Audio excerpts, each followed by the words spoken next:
African thing. They hung outdoors in the heat with all the flies and everything, and wanted to showcase us this is not the right way of doing it. So there was a study that was done. The issue with that is when the results of the study came out, the team that was leading that job, I was also part of it. One of the scientists went ahead and started revealing some of these facts about how it's dangerous for that meat to be hanging there. You're exposing yourself to all these biological diseases. He went ahead and even alarmed the public around some of the medication that they use to keep the meat and preserve it for a long time. And it actually became a very big public health crisis in Kenya. It was called the Red Alert. If you can just go online and search for the Red Alert in Kenya, you'll see so many publications around that. And that time, that work was being done with the private sector. So the private sector who we were working with ended up looking at the researchers or us as the organization as if we're betrayers, because what happened is overnight, supermarkets lost businesses, retail stores lost businesses, people stopped buying from supermarkets, and it was a real crisis overnight. And we had to really sit down with the Ministry of Health and everyone else to craft together a plan and be able to combat this. And one of the things we had to do, so we did two things. So one was to have a conversation with the scientists and really take them through. We did science cafes with them and explain to them how to break down some of this news to the public if they need to do that. We had meetings with journalists and we had conversations with them, showing them how the way they broke information, how that can have a negative or ripple effect to the businesses and to the economy. But then we also had a meeting with the Ministry of Health to showcase where they had policy gaps in terms of regulating the meat space in Kenya. And what happened is we ended up having policy conversations. Some were even harmonized where they had gaps, so those were fixed. Journalists got more sensitized by the scientists on what they were talking about. So right now, information that is going out around the livestock and meat market sector in Kenya is more factual.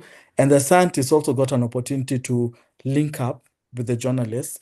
And I think over the next 6 months, one of the leading newspapers called Nation Media Group, they actually had ongoing education programs in the newspapers and TV platforms for the consumers to understand what was happening and what was going on. So that helped remedy the whole situation. But it was a communication campaign that could have really gone, it went wrong and it had to be pulled back and moved to the other side. Yeah, that was one. I don't know whether we have time for another one. But I think Yeah. that is such a powerful story because Yeah. it shows the power of communication. How I wouldn't want to say miscommunication, but Yeah. how he framed, how the researchers went around to frame it, how it had such a Yeah. huge impact to a national level for the Yes. ministry for the Ministry of Health to be involved. That's how much our words are powerful. And Yeah. one thing I also noticed is that while there are researchers that are so into, learning how to communicate about their research or even finding their footing around research communication, we also know of many researchers that shy away from being the face of their work. Yeah. And it's not very always easy for them to step up into these public facing roles. So how do you encourage these scientists to overcome that hesitation and share their work with confidence? Um, I don't think there's anyone who was born as a perfect speaker at the end of the day. All of us, we got to a point where we had to learn. And if you read even like your TED books, if you look at the TED Talks, the amount of hours and the amount of work that goes into just putting together one TED Talk, it's thousands. It's literally, it's mind-blowing. It's so many hours that goes into it. So my advice would be step out. Just do it. That first move, just step out, try it. Nobody will shoot you down, nobody will kill you about it. Just step out, and if you can, record yourself. Record yourself, listen to yourself. But then also what is important is even before you make the presentation, I've seen this helping because the institutions where we work with and where we have scientists who are going to make public facing declarations or presentations. And this came out of that meet study that I did, Mm. is we always have dry runs with them. So practice. When you have your sliders together weeks in advance. Practice in front of someone. Let them give you feedback. That will build your confidence. And when you do it over and over again before the main day, I've realized, but by the time you're getting on stage and you're delivering, you're actually very confident. It's very different as opposed to when this is the first time you're seeing your slides and this is the first time you're talking to them. You also panic about that. So just practice at the end of the day. If you can get into media training or storytelling workshops, if they're around, if you're lucky to work in an organization where you have also communicators in the organization, you can pair with them Mm. when you're creating some of these outputs at the end of the day. So yeah, just work on your confidence at the end of the That's day. Yeah. that's such a powerful message. And I think Yeah. we often underestimate the power of, just practicing and just building that confidence.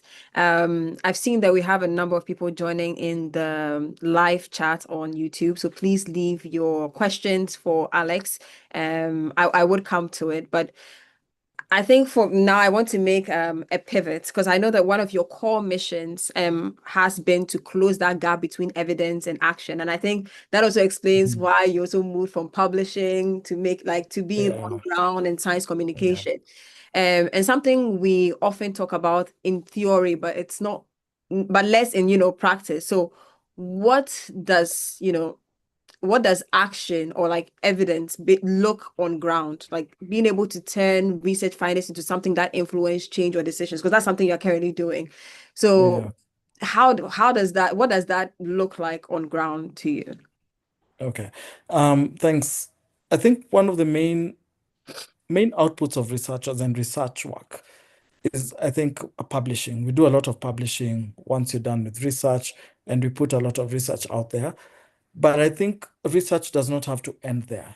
It has to get into you have to have opportunities where you get into roundtables and discuss that research with the audiences that you had in mind when you're co-creating that research. And maybe this takes me back to another point. Maybe if you want real evidence to be turned into action, maybe you should not bring in the communities towards the end. Maybe they need to start off all the way from the beginning Yep. as you're creating your solutions, as you're trying to look for solution. I mean, when you're trying to refine your problem statement, maybe that's a point where you need to start bringing in your audiences in and then bring them along the whole continuum. But then once you have your research at the end, it's not just publishing and putting it there. To be honest, the layperson will never walk into a science journal and try and look for things there and pull it down. Even your average search on Google, Yeah. first thing it won't bring you any science journal. It will bring you websites or other information from other places. Um, so it's important to have opportunities where, and this I've seen happening. I've talked about science cafes, for example, with journalists. There are roundtables that we've organized, even with the business community or even with Ministry of Health. You sit down every time we have a research that came out when I was working in health or when I've worked in water. You get the necessary technical team, bring them together, tell them this is what our research, what we're seeing from the research. How can we take this up? And then make sure you also align your research to if it's a national priority, if it's a county-based priority, if it's your local priorities. That way it makes it easier for you to get the buy-in of Mm. your local, either leadership or your local community into that research. So evidence to action, it's all about um, converting that research into something that has either clear recommendations if you're doing policy briefs, or where you can hold, I've seen it being powerful, where you hold dialogues where you have the scientists speaking directly to the practitioners or the audiences who are involved in making decision. Yeah. Yeah, that's amazing. Um, Yeah. and one thing I also noticed was that you work really, really closely with young professionals, you've even written for young audiences. It was a Um, while back. it still Yes, I counts. have. Yes, it does. It still counts, Yeah. yeah. Yeah. Um, so what role do you think the next generation plays in shaping the future of science communication on the continent? I think the young people are going to shift how science is going to work on the continent. Um, One case in point, I'm not that young, but I work a lot with young people. And the other day, when I was just preparing for this, I was just reflecting on how many times do I get into Google Scholar or some of these other platforms and try and look for information, even if it's scientific, on a certain topic. Most of the time, I will be drawn to other media platforms. I found myself going to podcasts quite a bit. There's so many podcasts out there that are trying to translate research into sizable bit pieces that people can consume and they can use in everyday life. An example, for example, okay, when I'm not a communicator, I love cycling. That's one thing I love to do. I do cycle a lot.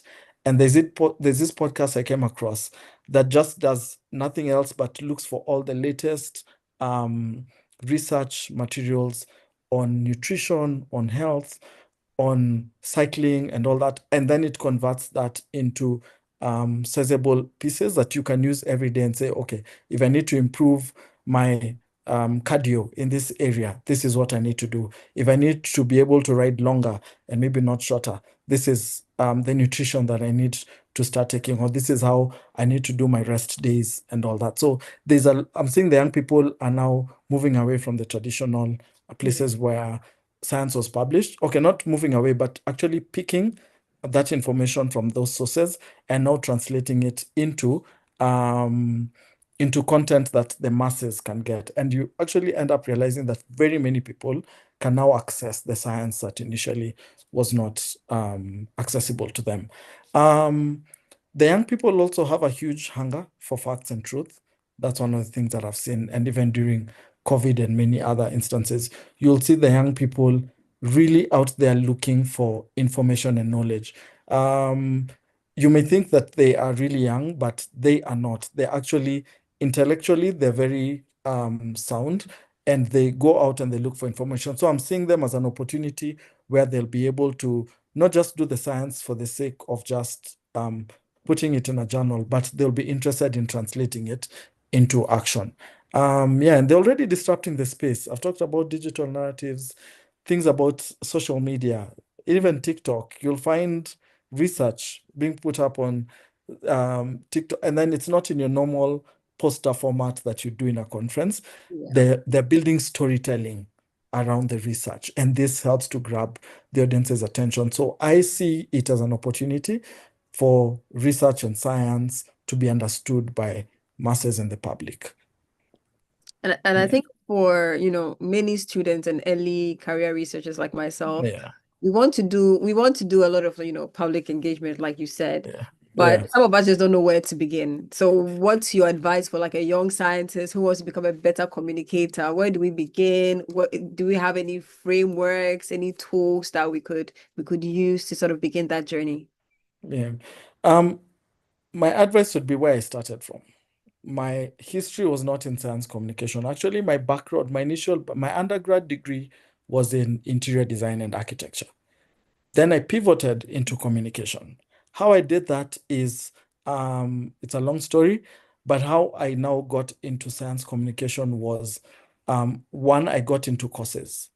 I've done lots of short courses. I've done online courses. I've done physical courses in communication that helped me initially to build on my interest in communication.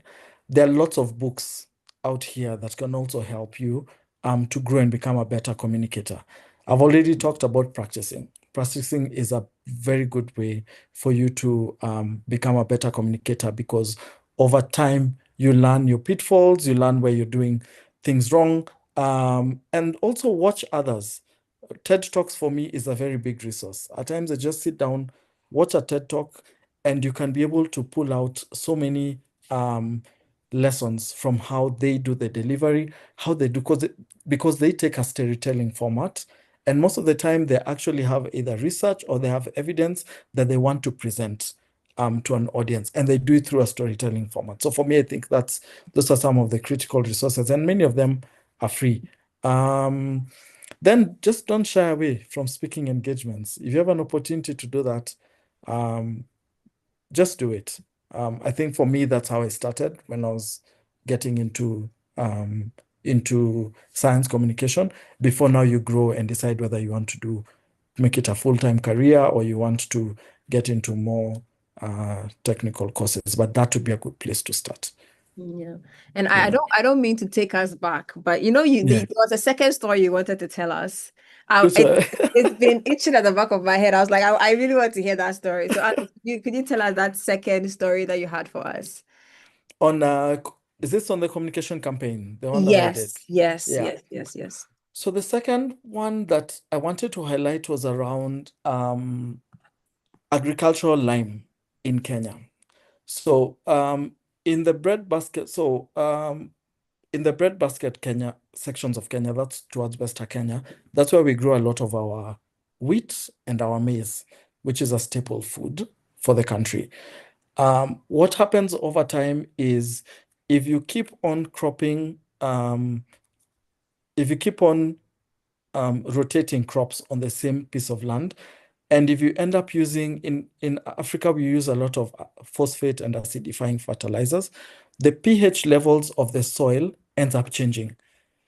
And when the pH levels of the soil end up changing, it becomes more acidic and it does not allow for the seeds or the roots of the cash crops that you're trying to grow to be able to absorb the nutrients that they need in order to grow. So this is called soil acidity, Yeah. ideally. How you correct this? It's through limestone. There's a byproduct of limestone manufacturing that you can use to till with it into the ground, and then you use that. So we realized that there was a gap, especially among smallholder farmers in Kenya, who make up about 80% of the majority. They kept on complaining that their yields were declining, their plants are not healthy. They used to get so much harvest per acre 10 years back, but today it's not, and they could not understand what was happening. So studies have been done by some of the agronomists and researchers, and they realized that soil acidity was an issue, and they ended up putting out that message to everyone out there that there is soil acidity issues, and therefore you need to use limestone in order to be able to curb your soil. But the farmers did not understand that message. They could not understand what was pH and what is acidity and what is farming. They just want to put seeds on the ground, put fertilizer, and have their seeds grow. So one of the things we ended up doing in that section was we put in trained agronomists in different agrovets across the region. And when farmers used to come, when they were coming during planting season to buy seeds and fertilizers, they would have an opportunity to have a one-on-one conversation with these agronomists. And they would even be given a sample of this lime, which they could go test on a small field within the larger block.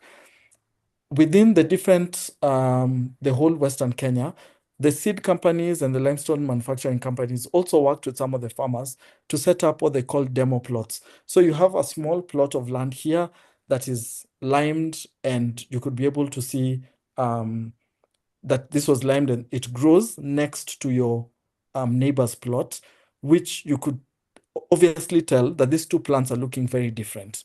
Yeah. These plants look healthy, these ones look unhealthy. This one is getting a good yield, your neighbor is not getting a good yield. And it helped to visualize to the farmers what was the difference. And it could quickly, so they were able to understand about soil acidity. And then some of the pilot farmers, because down that, what do you call it, the curve of innovations, adoption of innovation theory, we all know that. So some of the early adopters actually went to the local radio stations and they started talking about how they started using lime and it started correcting their soil acidity and they've been able to get more yields. So this second approach we saw ended up yielding more sales and more people adopting lime as opposed to the initial technical information of we've done the research, we know there is soil acidity and this is an issue within this area and you need to buy this so that you can correct it. That didn't land well with the smallholder farmers. But when they had, and again, back to human interest stories and storytelling and telling stories that can relate to the audiences that you want to target, this second approach actually helped to move the needle in that regard. Alex, I must say, Yeah. storytelling is exquisite because I could Yeah. visualize everything you were saying. Thank It you. was, Yeah. it was, I was on my, I was like, what happened next? Okay. Yeah. And Yeah. I hope our audience, just by listening to you give us these policy examples, see the impact that storytelling has and how engaged they have been during this whole conversation because of the stories that you tell throughout this conversation. So Yeah. talking about stories, what's Thank you. one story about African science that you believe deserves so much visibility than what it currently gets? I think African scientists are doing a great job, if you ask me. I think African scientists are doing a great job. And I think it's time, and this is part of the work that you do at SFA Foundation. I think largely in Africa, it has always been research that's coming from the West into Africa that's influencing. And this we saw even during COVID. Even Yeah. all the vaccines that were done, everything that happened, mainly it started from the West, then translated inside. But I think we have an opportunity to storytell a lot. There are lots of innovations that are happening within the continent.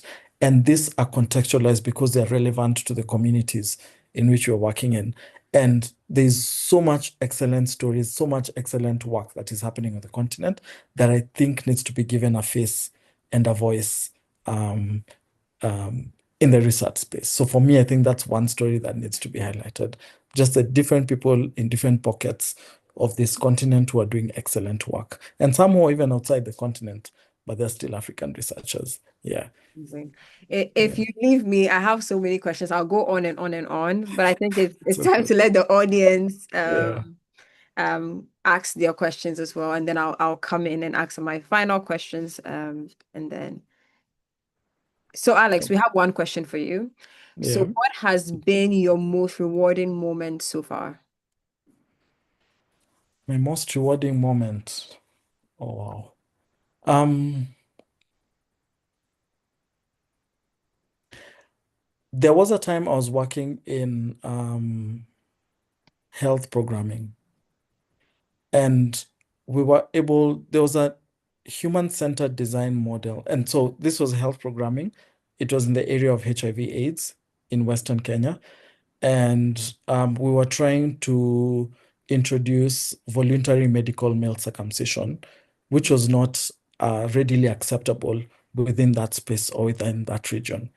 Um, there was a HCD model that we adopted from South Africa, which was which went a long way in trying to reduce the infection rates within that area. For me, I think that was one of the most rewarding instances of my life, just to see that the rates going down because of the work that we did. And I think the second one is back to what I was talking about with the meat study that happened. One of the other outputs, I talked about three outputs, but one of the other outputs that emanated from that piece of work was there's the national one of the nation media group who I spoke about as one of the big media agencies in Kenya and East Africa started off dialogues with community, which became an annual conference and an expo. So you have these 3 days where people come to meet in Nairobi. You have livestock producers, you have scientists, you have meat processors, you have people in the packaging and the transport industry, everybody coming together in Nairobi for a 3 day program where they sit, interact, draw lessons from what they've learned from science and how they can do things better. And I did this, I started off just the first expo, and the second expo, I only had a very little hand in it. And as recently as last week, I saw the group was starting to put together the fourth edition of the expo, and I'm not longer working in that space. So it has sustained itself, and you can see I've seen people grow. I've seen businesses which had only one outlet, maybe a butchery, and now they've grown to 4 or 5. And for me, it's a really proud moment to see the work that we did now translating into actual economic potential and benefits for many others. Of course, that also opens up job opportunities, and there are many people who have been employed just based out of research that you do. So for me, I just see the power of research and it being taken up. Yeah. Amazing. I think I'll take three more questions from the audience and then I will jump in to ask my final question. But I have a question from the audience. So what do you think is the most effective, or what are the most effective ways to build public trust in science, especially in places where misinformation or skepticism is widespread? Public trust in science. Yeah. This is interesting because we're having a similar conversation in the office yesterday. Um, I think it will go back to one of the things that I mentioned earlier, bringing in the community into the science that you're working on. Um, right from the point where you're starting off with your problem definitions and your research questions, bring in the if you bring in the community and the audience that you're trying to work with from that point, then they're able to help you identify that, yes, this is really the issue that we are having. Because at the end of the day, if you're doing research because you want it to solve a certain problem. And that certain problem, you're not the one who is facing it. Yeah. There's somebody else who's facing it. So, for example, if you're a research working on malaria and how it affects families and economies, if you've never experienced malaria, you can never have the experience of somebody who has ever Yeah. had malaria. Truth be, you'll only for you to only be factual, it will be what you read in books, it will be what you can see Mm. from other people's experiences. But imagine the power of bringing that person who's lived through malaria to sit down and explain to you what they go through that process. What's the medication like? How do they feel? How does it make them um, when they go off to work? Are they able to work well with others at that point? How are they feeling? It brings in a different dimension to your research. And even from the get-go, when you're framing the problem, you find that at the end of the day, if you bring in the audiences from that point and then walk them through the data collection all the way into your findings, and then now you go back to the community and explain to them that this is what we found, and these are our recommendations from this research, the uptake and the trust in that science will be higher than you sitting somewhere and you've come up with your research questions. You only go to the community when you want to collect data Yeah. and then come back and tell them, okay, this is what the science is saying. They may ask you, okay, who told you that's a problem at the end of the day? So I think there's better trust when you bring in your audiences and sciences along. Your audiences and your communities along the whole research process. No, I agree. I agree. Yeah. So we have a question from David. He Yeah. said, given that the SAF works to support science across Africa, what would you say is the biggest challenge you face when it comes to communicating science effectively to local African communities?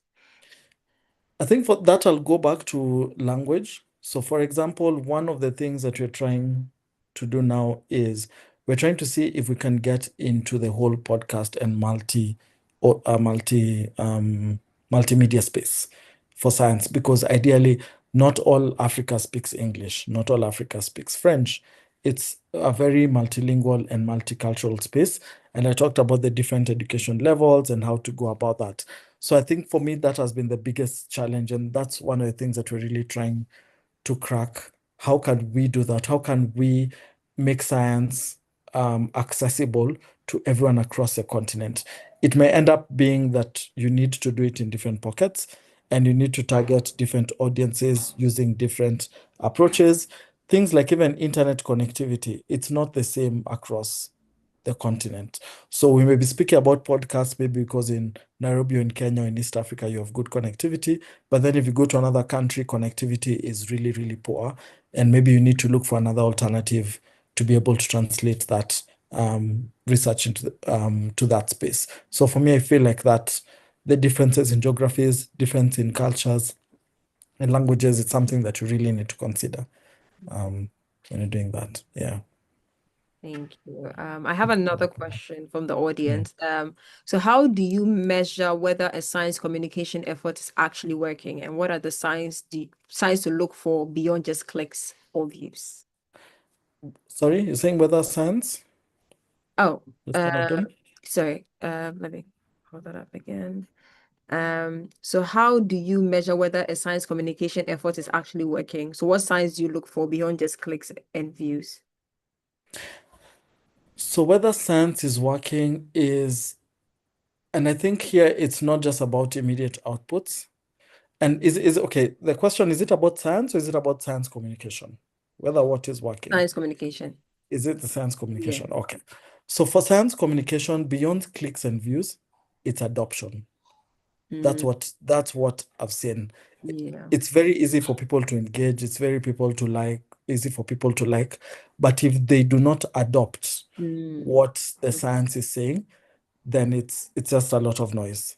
For me, I'd go for adoption. Adoption is the key metric that I mhm. would look out for. I think that's a powerful way to measure, actually. Yeah. Yeah. So we have a question that is asking, so you mentioned switching careers. What would you say was your turning point? Okay. Um, Yeah, you've been skirting around this question. So I love that. I love that we have somebody say that. Tell us a story. yes. Yeah. So,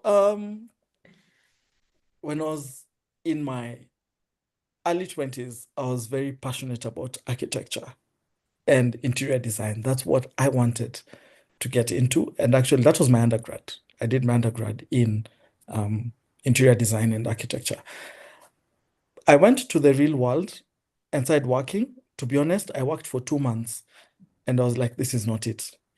I didn't like the work environment. I didn't like how the work was being done. I didn't enjoy. The truth is, I didn't enjoy.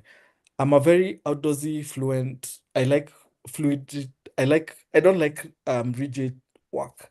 For the longest time, my dad tried getting me into an accounting job, and I knew I could not do accounts. It would be a very mundane task over and over. But then one thing that I always knew is, okay, I've been brought up. I was born, bred, brought up, schooled in Nairobi. I've not worked outside of Nairobi. And when I was young, books were the one way in which I used to get out of my environment. So I read books from all over the world. I looked for books from Europe, from West Africa, from South Africa. And that is how I expanded my worldview in terms of books. And so when I saw my interior design and architecture career wasn't going so well, I quickly turned back to what I was passionate about. Books for me have always carried they've always I don't know how to call it, like enticed me. I've always enjoyed the written word, and that's how I got into publishing, because now that was my next job. I said, let me just move into a place where I work in books. But then I went into publishing. I really enjoyed the work because we did a lot of, that's why I wrote my first book. I also did a careers encyclopedia for the African young person in Kenya. We did that. Exciting piece of work. And then also did a couple of books for the learning system, for the curriculum. But I still felt like I was doing my writing, but my writing was geared towards profit making. It was always about bottom line. How are we using the writing skills that you have or the editorial skills that you have in order to make money? And that was always a conversation in the boardroom every other Monday. How much have we sold? What's our bottom line? And for me, that didn't trigger me. I wanted to use my writing to be able to advance human life and I wanted to touch people's lives through what I was doing. So that's how I pivoted into development communication. From that point, that's when I get into health, worked there for 5 years, moved into agriculture and livestock and worked there for another 3 years. By the 8th year, that's when I decided this is it. This is what I want to do. And that's when I even went back and decided now to do a master's in development communication. And that's how I've just pivoted. So for me, it was more of finding fulfillment in the work that I'm doing. Yeah. Yeah, and I think that is a good place to sort of end today's conversation. The For me, I think that when you follow passion and something that you are truly um built for, it shows, Yeah. especially in the Yeah. work that you do, the impact that you've made in the lives of others. It really shows. Mm. And for me, I think even listening to you from the start to the end, I have had so many key takeaways. The importance of, involving people and patients in your research, bringing together the community and audience from the very beginning, the use and the importance of human interest stories and how that's how it's important to lead with a story that people can relate to. Obviously, it's very important to practice. I think that is Yeah. the key takeaway, if not anything, is Yeah. practice, and don't be Yeah. scared to step out, watch Yeah. others, and there are so many important key takeaways. Just do it. The Nike, Yeah. just do it. Just do it. Just Just do do it. it. Don't be scared. Yeah. Yeah. So finally, I promise this is my final question, but Yeah.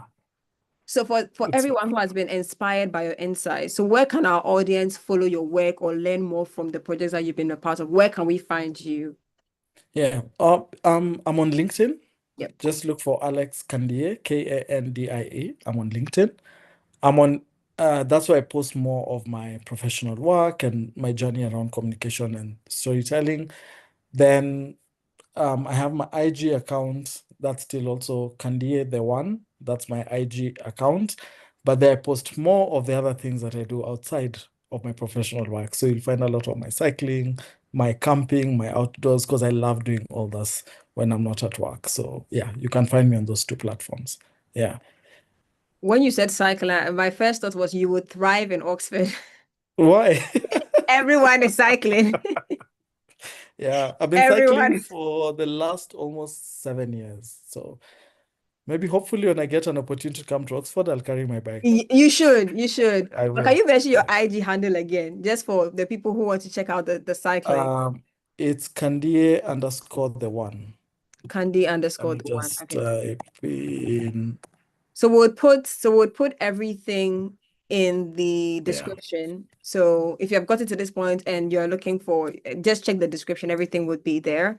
yeah, This has been such a powerful conversation. I want to say thank you so yeah. much, Alex, for such a rich and Thank you. inspiring conversation. I think you've given us more insights, you've given us more than just insights. And for me, you've reminded us that how we speak about science matters just as much as the science itself. Yeah, Even from the very example that you gave about the meat story, it just reminds us that it's how we speak is very, very important.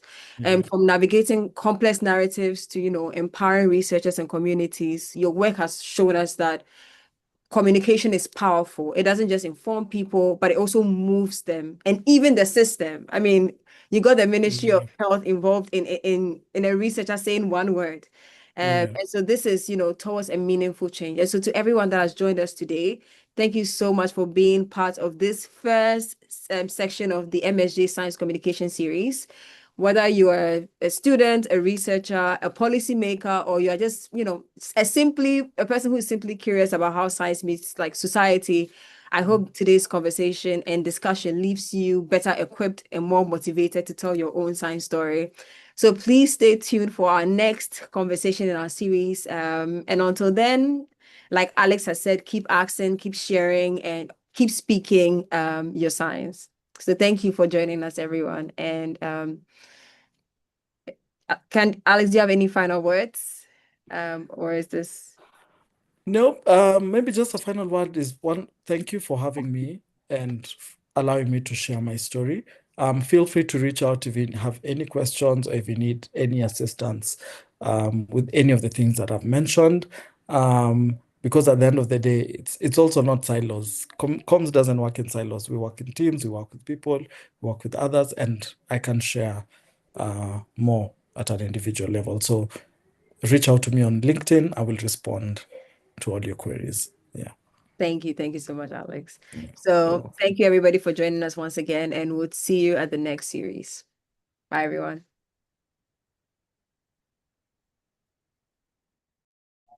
Alex.